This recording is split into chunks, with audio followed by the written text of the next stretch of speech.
నడపడం లేదా drunk and drive లో బండ్లు నడిపే వాళ్ళని నియంత్రించాల్సిన బాధ్యత పోలీసుల మీద ఉన్నది. వాళ్ళ మీద కఠినంగా కూడా వ్యవహరించాలి. స్పీడింగ్ తోని మీరు చలానాలు వేస్తున్నారు, కానీ సంవత్సరం అయిన తర్వాత డిస్కౌంట్స్ ప్రకటిస్తున్నారు. దానివల్ల ఎలాగూ తగ్గిస్తారు కదా, మళ్ళీ చూద్దాంలే అన్న వ్యవస్థ ఈరోజు ఒక సమస్యగా మారింది. అందుకే పోలీస్ సిబ్బందికి శాఖకు నేను సూచన చేస్తున్నా, ఈ చలాన్స్ వెయ్యడం అనేది వెయ్యకుంటేనే నియంత్రించి వాళ్ళకు అవగాహన కల్పించాలి.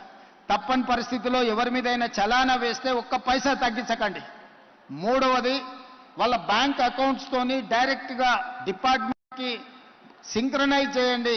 ఎప్పుడు చలానా పడితే ఆటోమేటిక్గా వాళ్ళ అకౌంట్లోకి వెళ్ళి డిడక్ట్ అయ్యి పోయే విధంగా ఈరోజు బండి రిజిస్ట్రేషన్కి వచ్చినప్పుడే ఆ బండి యజమాని యొక్క ఖాతాను మీరు తీసుకోండి, బ్యాంక్ అకౌంట్ను అటాచ్ చేయండి. ఏ బండి అయితే స్పీడింగ్ చేస్తుందో, ఏ బండి అయితే సిగ్నల్ జంప్ చేస్తుందో, ఏ బండికి అయితే చలానా పడుతుందో ఆటోమేటిక్గా ఆ యజమాని అకౌంట్లో నుంచి నగదులు బదిలీ అయ్యే విధంగా మీరు ఈరోజు టెక్నాలజీని వాడుకోండి.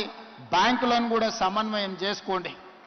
లేకపోతే ఈ ప్రమాదాలను నియంత్రించడం కష్టమవుతుంది.